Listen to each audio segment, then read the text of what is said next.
Ouça agora uma palavra de vitória com o pastor Jorge Stutz.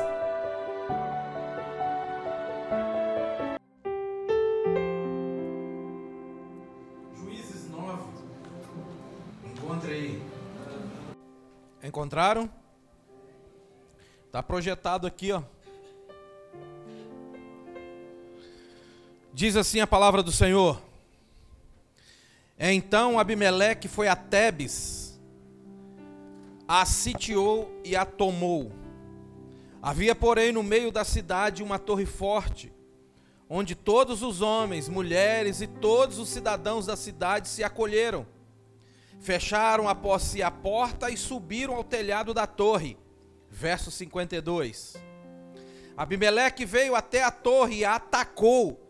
Mas ao chegar-se ele à porta da torre para incendiar, verso 5:3, certa mulher lançou uma pedra superior de um moinho sobre a cabeça dele e lhe quebrou a cabeça.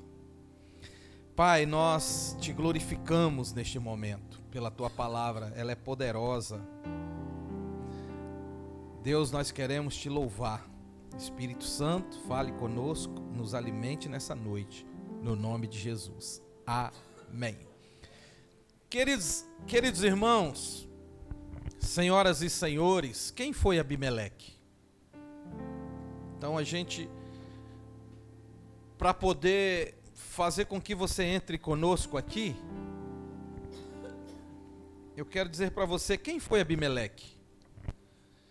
Abimeleque foi filho de Gideão, um homem terrivelmente cruel, covarde, violento, ambicioso, vingativo. Parece que as coisas ruins pararam tudo ali. Então, Abimeleque era tão perverso que ele tinha 70 irmãos e ele matou 69. Por causa do poder, porque queria ser grande. Ele matou de uma vez 69 irmãos em uma pedra. E agora, coincidência ou não, ele morreu por uma pedra.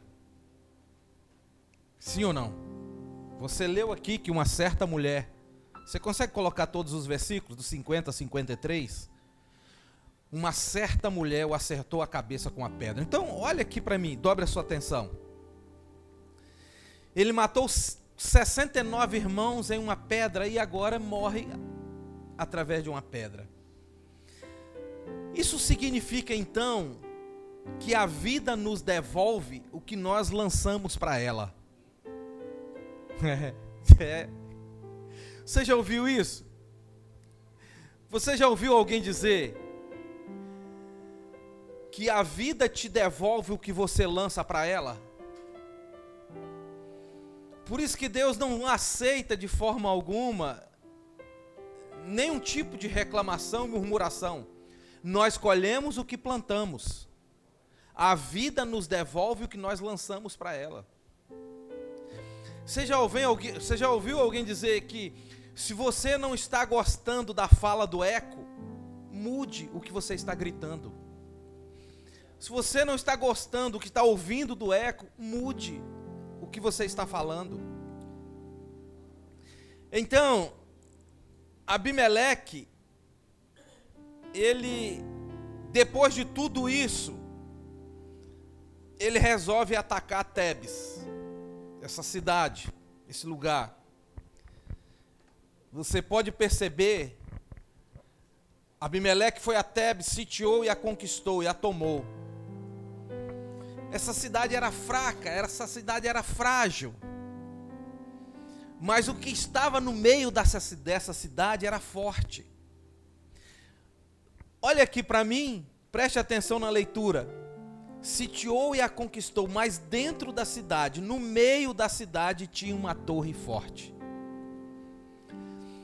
Os muros eram fracos, a cidade era frágil.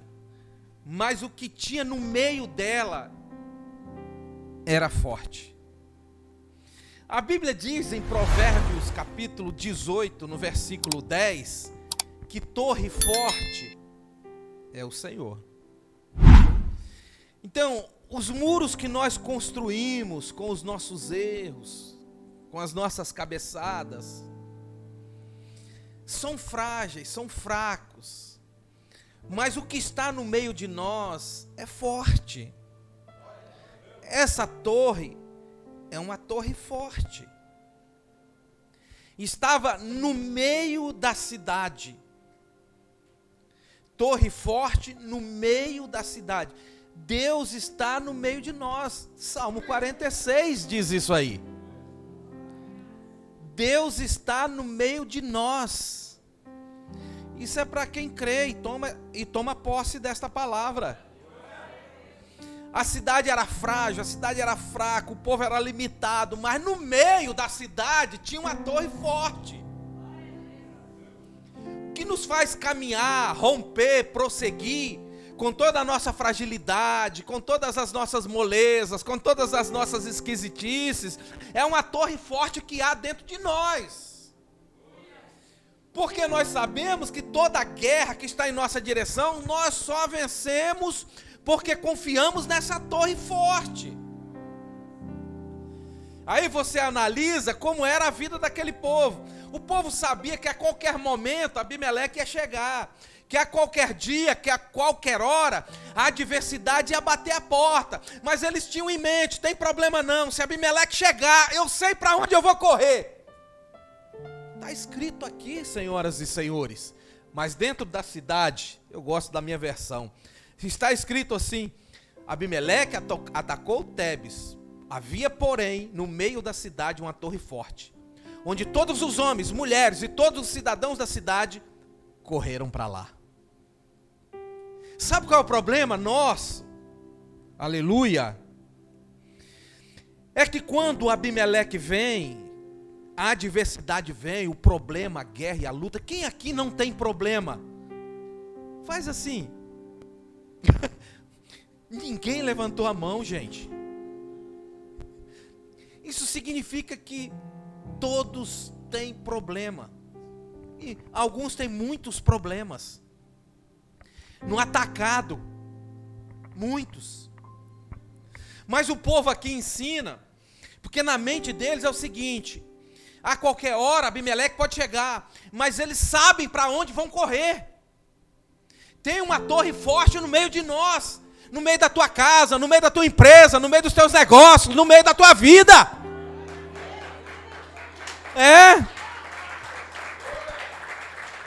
O povo sabe para onde vai. Eles sabem a direção, eles sabem o caminho, eles sabem a rota. Sabe onde está a torre forte, que ela não falha. Essa é a questão, irmãos. Mas qual é o problema? O problema é que quando vem a luta, a guerra, a adversidade, nós corremos para tudo quanto é lugar, menos para o Senhor, menos para a torre. Olhe para mim. Esse é o problema. É que quando a guerra vem, uns correm para se desviar,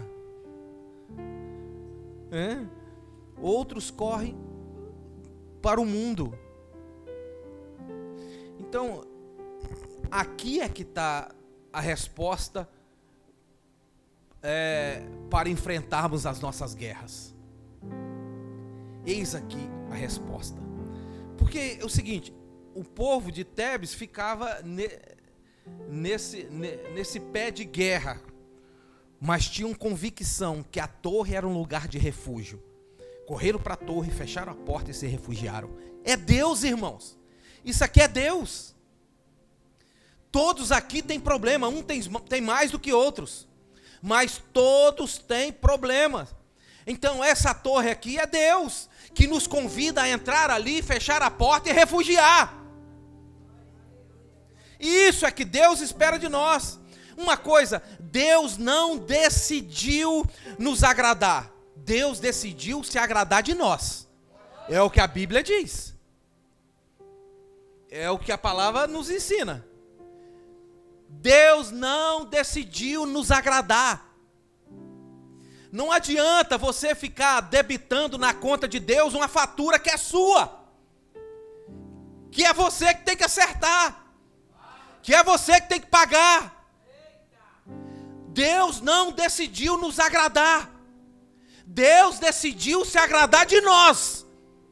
Por isso é que Ele põe essa torre forte no nosso meio, para você amanhã não reclamar, a sua vida não deu certo por causa de fulano, por causa de A, por causa de B, não! Então Deus não decidiu nos agradar. Por isso que Ele constrói rotas e te dá forças para você agradá-lo. Para você servir a Deus com inteligência. Esse é o X da questão. Servir a Deus com inteligência. Então, a cidade é fraca, não tem exército, não tem guerreiros, mas tem uma torre forte. Era um Davizinho contra Golias. Não era talhado para a guerra. Era pequeno. Era de gentil aspecto. Entendeu? Mas quem ele carregava era mais forte do que as armas de Saul. Era o nome do Senhor. Provérbio 18:10, torre forte é o nome do Senhor. A gente precisa correr para lá, nessa direção. Meu Deus do céu, quantas pessoas vão embora da igreja por causa de luta e adversidade, e outros por causa de prosperidade. Tem as duas vertentes.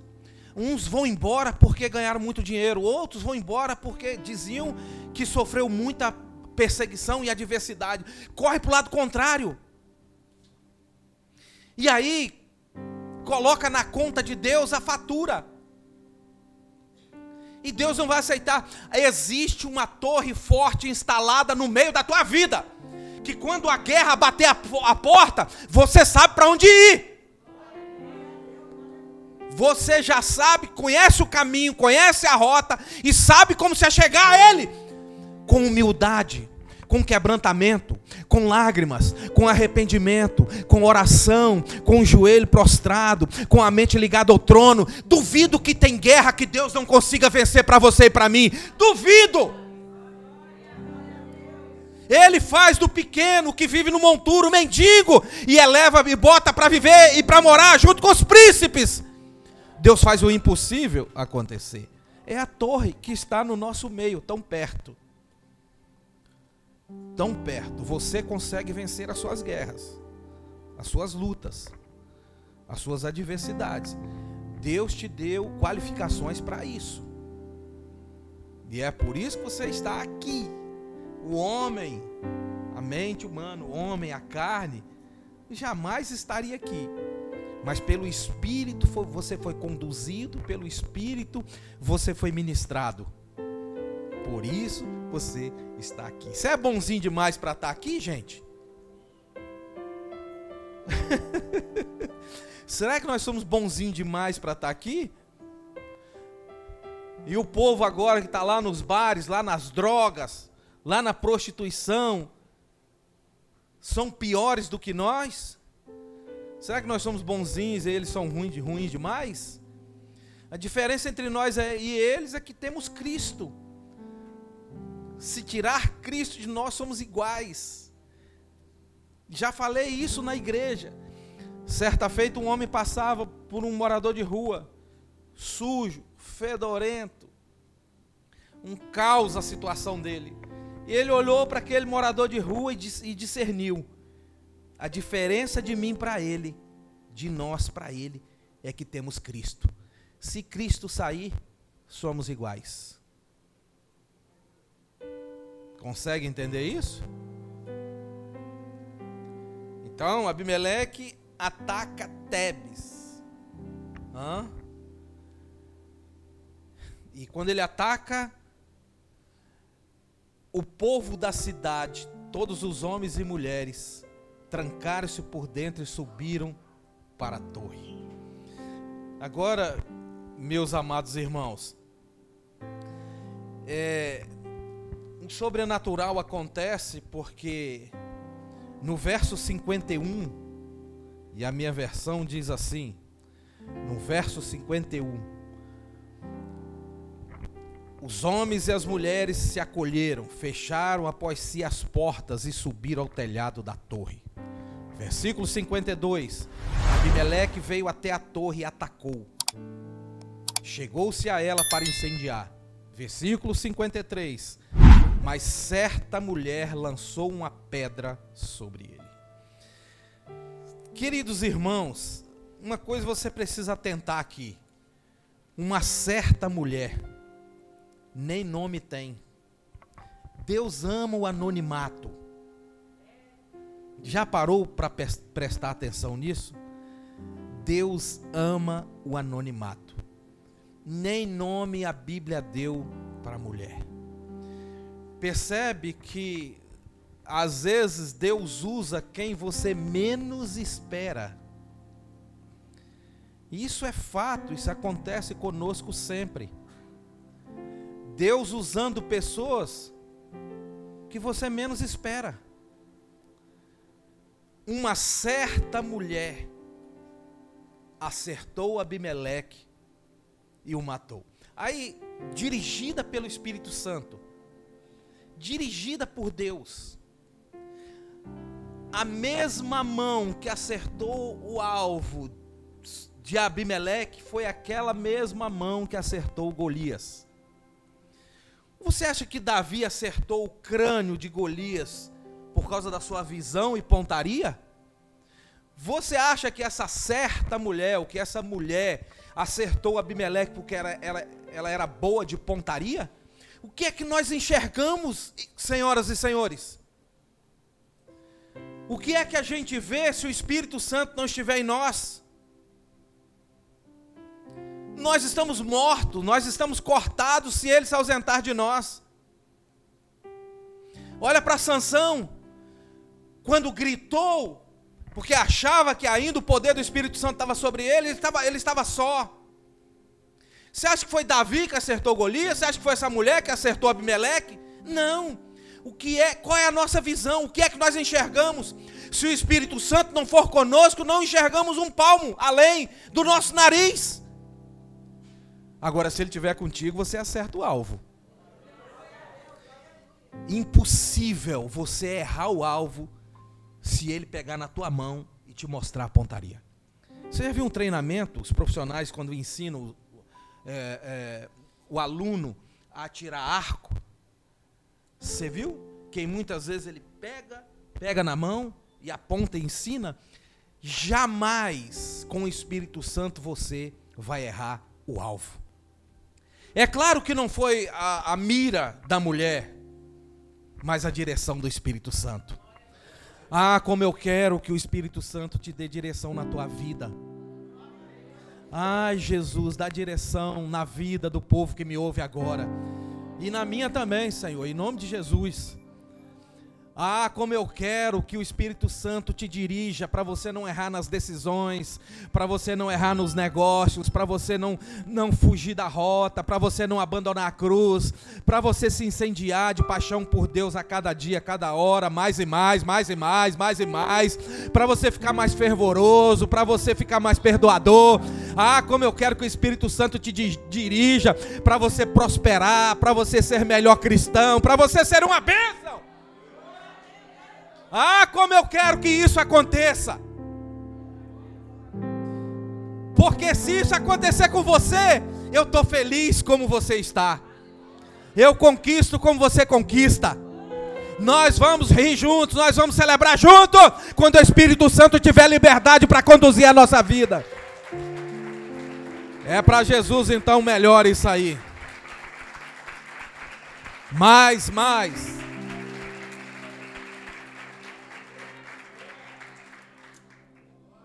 É isso aí, a mão de Deus na mão daquela mulher. Então, acertou o alvo. A mão de Deus na mão de Davi acertou o alvo.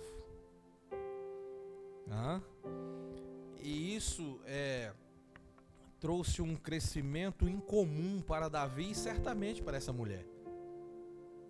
Para essa certa mulher. O que você acha que aconteceu por trás dessas letras? A Bíblia não diz, mas...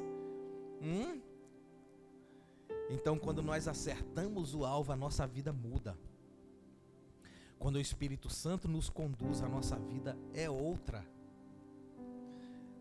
quando nós deixamos Deus fazer e falar por nós. Aí as coisas ficam diferentes. Olha, uma coisa é fato: nós não sabemos como fazer as coisas corretas. Pois os apóstolos diziam que eles não sabiam nem orar. Pediram ao Senhor: nos ajude, nos ensine a orar. Como faremos a tua obra? Então, uma vida dirigida pelo Espírito Santo, quando esse povo se vai se refugiar na torre, porque é um lugar de segurança. Ali eles podiam confiar. Porque quando Abimeleque chega à porta da torre e tenta incendiar, não consegue. Quem é que pode vencer o nosso Deus? Você precisa crer nisso, nessa palavra, nessa verdade, para poder ter uma vida transformada, para poder ter uma vida vitoriosa. Como é que pode Deus trazer alguém à existência para sofrer a vida toda? Pode isso? Não tem como crer nisso. Nós construímos as nossas rotas, e nós é que erramos. O povo aqui sabe que no lugar seguro é na torre, e nós estamos vivendo dias difíceis, e se prepare, vai piorar. Alguém está dizendo: meu Deus, eu fui para a igreja para ouvir uma palavra boa. É só você ler a Bíblia.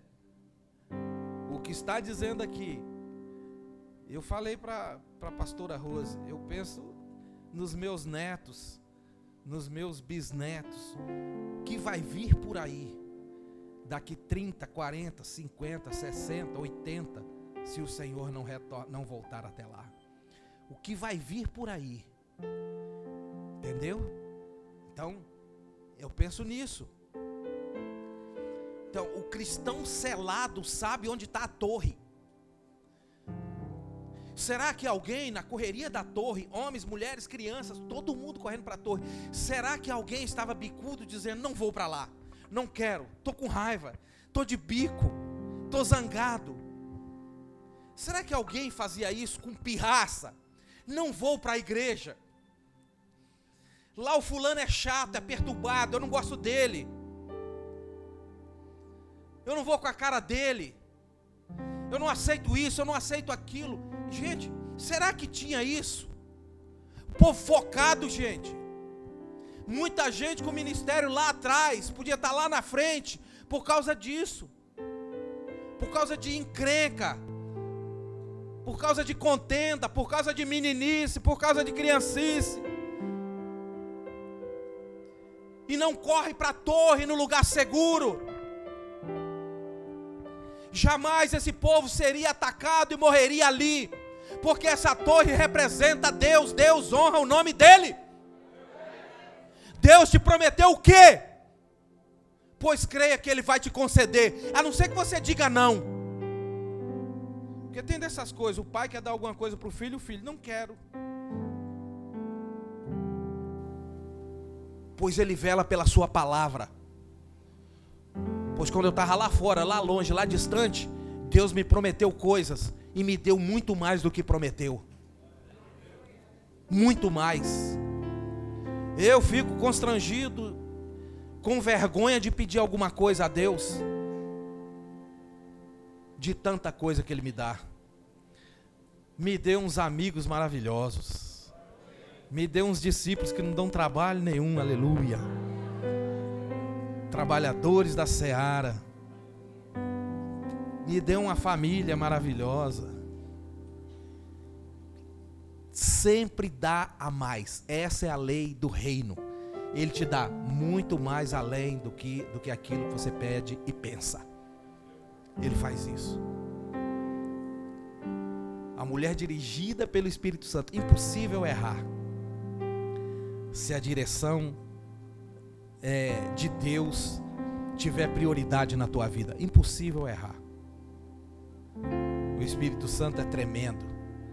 Você vê que quando o Senhor Jesus foi batizado, logo que foi batizado, ele se manifesta o Espírito Santo em forma de pomba. É isso? Sim ou não? E a pastora Rosa estava perguntando em casa, por que uma pomba? As pessoas perguntam, né? Por que o Espírito Santo por que a pomba é o símbolo do Espírito Santo? Um dos motivos eu vou te falar agora. Porque ela é a única ave que não tem fel. O que significa? Que não tem veneno, que não tem amargura. A pomba não tem fel na bilis. Como é que pode alguém ser cheio do Espírito Santo com um poço de fel no corpo? A pomba é pura, não tem amargura, não tem veneno. E quando nós somos conduzidos pelo Espírito Santo, as coisas dão certo. Aquele povo dessa cidade podia não ser rico, podia não ser importante, mas tinha algo poderoso no meio deles. Tinha a riqueza verdadeira. É isso, é essa a palavra.